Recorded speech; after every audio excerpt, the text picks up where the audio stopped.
नमस्कार। आजको भिडियोमा यहाँलाई हार्दिक स्वागत छ। आज म व्यवस्थापन सूचना प्रणालीको बारेमा कुरा गर्न गइरहेको छु। व्यवस्थापन सूचना प्रणालीले कुनै पनि सङ्गठनका सूचनाहरू पब्लिकसम्म पुर्याउने काम गर्छ।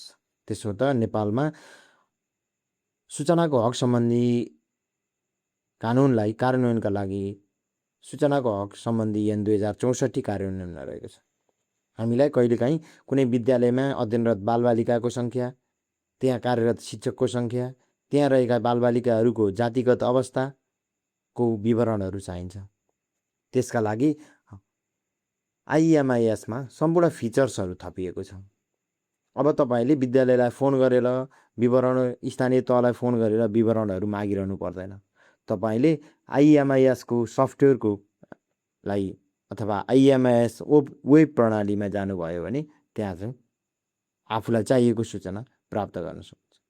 यो अनलाइनमा आधारित real time base web portal हो, जहाँ चाहिँ तपाईँले विभिन्न सूचनाहरूलाई टाइमली स्ट्याटिस्टिक्स र इन्फर्मेसन पोलिसी डेभलपमेन्ट, प्लानिङ, बजेटिङमा काम लाग्ने गरी यसलाई डिजाइन गरिएको छ। त्यसका लागि तपाईँले गुगलमा गएर इएमआइएस भनेर यसरी टाइप गर्नुभएपछि सबभन्दा पहिला यस्तो आउँछ, माथिको सिएचआरडीको। यसलाई तपाईँले अब यहाँनिर आफूलाई चाहिएको विवरणका लागि चाहिँ इएमआइएसमा यसरी क्लिक गरिसकेपछि यस्तो आउँछ र तपाईँले यहाँ स्कुलको नक्सा, स्कुल कहाँनिर अवस्थित रहेको छ, स्कुलमा कतिजना विद्यार्थी छन् र कति सालमा कति विद्यार्थी थिए भन्ने कुरा चाहिँ यहाँबाट तपाईँले कुनै पनि लगइन नगरिकन प्राप्त गर्न सक्नुहुन्छ। जस्तै लोकल लेभलको रिपोर्ट कार्ड, डाटाको एजुकेसन डाटा पोर्टल, यी विषयहरू प्राप्त गर्न सक्नुहुन्छ। जस्तै त्यसको लागि तपाईँले के गर्न सक्नुहुन्छ भने यहाँ चाहिँ यो स्कुल जिआइएसमा गएर कुनै एउटा विद्यालय, जस्तै गण्डकी अञ्चलको, गण्डकी प्रदेशको मनाङ जिल्लाको चामे भन्ने ठाउँमा कुनै, त्यहाँ चाहिँ यति 5वटा स्कुल छ। अब यो लोकपोखरी भन्ने स्कुल चाहिँ कहाँनिर छ भन्ने कुरा यसरी हेर्न सक्नुहुन्छ, होइन। यो स्कुल चाहिँ यस्तो ठाउँमा छ, होइन, यस्तो ठाउँमा देखिन्छ यहाँ।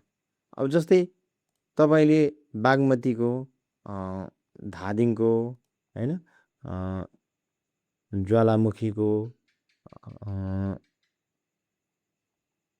सिमलगढी भन्ने स्कुल कहाँनिर छ भनेर हेर्नु पऱ्यो भने यहाँनिर यसरी देखिन्छ। ल हेर्नु त, यो लोकेसन ठ्याक्क एक्ज्याक्ट ठाउँमा देखिएको छ। यहाँनिर यो स्कुल अलिकति तल छ। यसले चाहिँ स्कुलले यसलाई अलिकति अनलक गरेर यहाँनिर राखिदियो भने झन् बेस्ट हुन्छ, होइन। यो इन्फर्मेसन एकदम करेक्ट छ।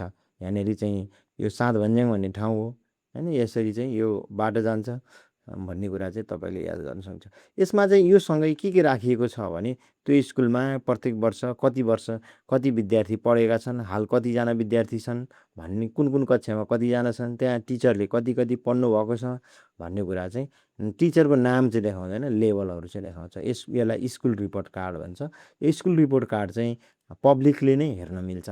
जुनसुकै नेपालभरिको जुनसुकै विद्यालयको चाहिँ विवरण यहाँबाट चाहिँ हेर्न सकिन्छ। जस्तै यसरी कुनै पनि स्कुलको बारेमा यसरी हेर्न सकिन्छ। जस्तै 83 सालमा कति विद्यार्थी छन्, यहाँ चाहिँ कतिजना टिचर्सहरू छन्, कुनको इसिडीको एक्सपिरियन्स भएका विद्यार्थी कति छन्, मदर टङ नन नेपाली भएका कति छन् भन्ने कुरा चाहिँ यी सबै विवरणहरू यहाँबाट हामीले हेर्न सक्छौँ स्कुल रिपोर्ट कार्डबाट।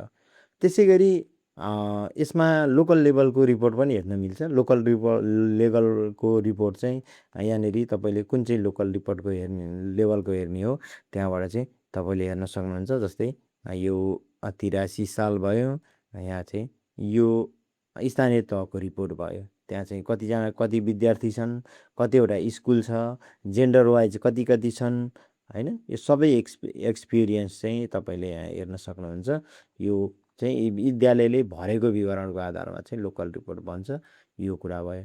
अब एजुकेसनल डाटा पोर्टलमा पनि तपाईँले त्यही कुरा हेर्न सक्नुहुन्छ। कतिजना विद्यार्थी छन्, जस्तै धादिङको ज्वालामुखी गाउँपालिकामा हाल कतिजना विद्यार्थी छन् 83 सालमा भनेर यसरी हेर्न सक्छ। 34वटा विद्यालय छ, 294 टिचर छन्, 1704 जना चाहिँ विद्यार्थी छन्। यो विद्यार्थी चाहिँ अपडेट हुने क्रममा रहेको छ। त्यही भएर एक्ज्याक्ट चाहिँ अहिले आइपुग्न, किनभने यो विद्यार्थीको चाहिँ ट्रान्सफर हुनुपर्छ एक विद्यालयबाट अर्को विद्यालयमा ट्रान्सफर हुनुपर्छ। त्यही भएर यी विवरणहरू चाहिँ आउँछ।